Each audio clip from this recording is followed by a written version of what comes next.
ब्रह्मचर्य रक्षा के लिए पहला तो ये निश्चय करना होगा कि काम क्रोधादि जो आसक्तियां हमें बांधे हैं, इनका स्फुरण तरंग की तरह होता है। अगर उस समय नाम चल रहा है तो तरंग शांत हो जाएगी, पक्का। आप गौर करके ध्यान देना, जिस समय आप काम वेग में होंगे, क्रोध में होंगे, मोह में होंगे, लोभ में होंगे, उस समय नाम भूल चुके हैं। नाम नहीं, अगर नाम चल रहा है, ये आपको परास्त नहीं कर सकते, ये नष्ट हो जाएंगे। तरंग आई है, शांत हो गई। उपासक ध्यान दे, जब किसी विकार की तरंग हो तब बिल्कुल सावधान होकर के नाम में लग जाए, वो तरंग नष्ट हो जाएगी।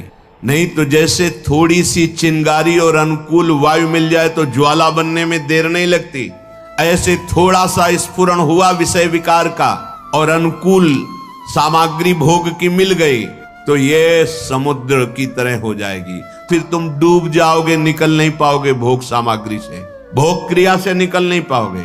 फिर मोक्ष और भगवदानंद तो बहुत दूर की बातें हैं। जैसे ईंधन में दबी हुई जरा सी चिंगारी हवा के संयोग से विशाल ज्वाला रूप धारण कर लेती है, इसी प्रकार कोई भी काम क्रोधादि दोष हृदय में जो थोड़ा सा स्फुरण हो तो सावधान।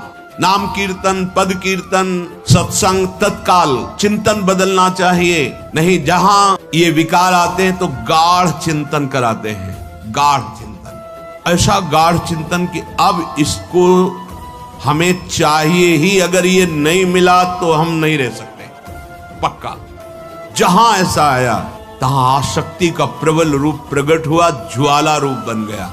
अब अगर नहीं मिलती तो क्रोधावेश छा जाएगा। जहां क्रोध आया तो स्मृति भ्रम में पड़ जाएगी, बड़े बड़ों की, ये छोटी मोटी बात नहीं।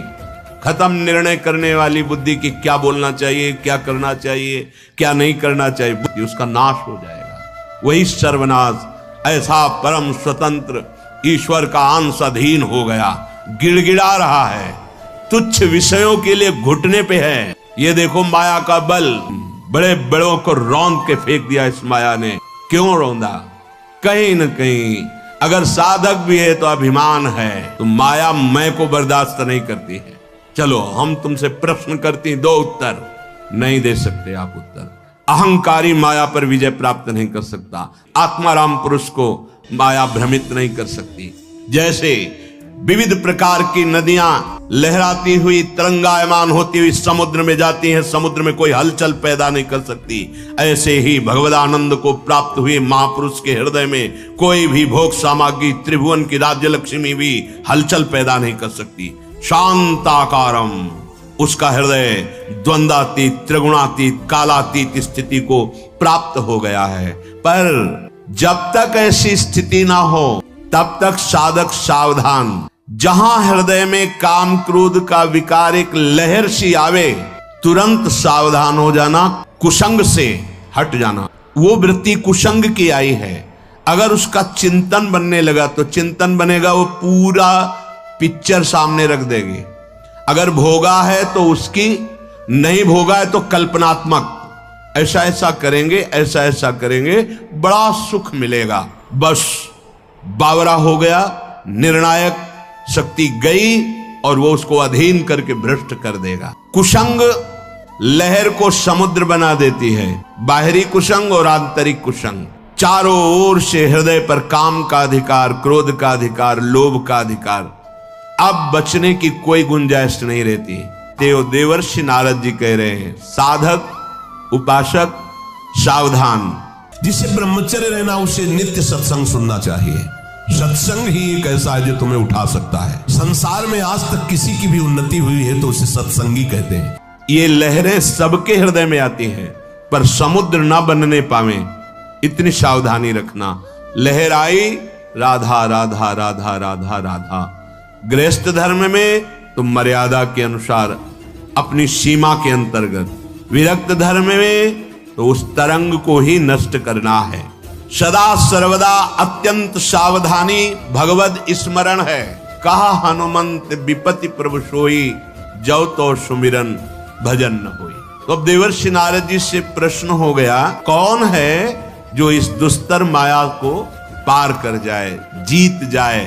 बहुत ध्यान देने योग्य बात। उत्तर दे रहे हैं जो सब तरह के संगों का त्याग कर देता है, जो संत महापुरुषों की सेवा करता है और जो ममता रहित हो गया है, वो सातरति सा लोकांतारयति। ये भव समुद्र है।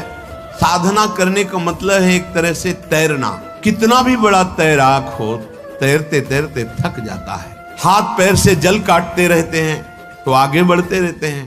अगर तैराक जल काटना छोड़ दे तो डूब जाएगा। ऐसे ही इस माया नदी में काम, क्रोध, लोभ, मोह, मद, मत्सर की भारी तरंगें आती हैं। आपको काटना होगा। अगर आप काटेंगे नहीं, फेंकना शुरू नहीं किए, जल हटाना शुरू नहीं किए, तो आप उसमें डूब जाएंगे। फिर आपकी यात्रा आगे नहीं चल पाएगी। या तो किसी ऐसे संत महापुरुष के चरणों में गले पड़ गए, अब आपको भार समर्पित है, महाराज नरक भेजो या स्वर्ग भेजो, आप आज्ञा करो जैसे मैं चलूं। मुझे पता नहीं कैसे चलना है, क्या करना है, कहां ले जाना है, वो आप जानो। किसी महापुरुष का पल्लू पकड़ लिया, वो पार कर देंगे। वहां तैरना नहीं होता। आचार्य चरणों में पूर्ण समर्पण, गुरुदेव के चरणों में पूर्ण समर्पण, ये नौका में बैठना होता है। स्वाभाविक सुख पूर्वक संसार समुद्र को देखते हुए वो सहज में पार कर जाता है, क्योंकि वो तैर नहीं रहा। वो आचार्य गुरुदेव की पक्की शरणागति उसके हृदय में। बस मेरे बनाए ना बनेगी कोटि कल्पलों, आपके बनाए बनेगी पल पाव में। गुरुदेव आपकी कृपा कटाक्ष से मोक्ष मूलम गुरु कृपा। अब हमें तो आप मिल गए, बस हमारा साधन भी आप हैं, हमारे साध्य भी आप हैं। बात बन गई।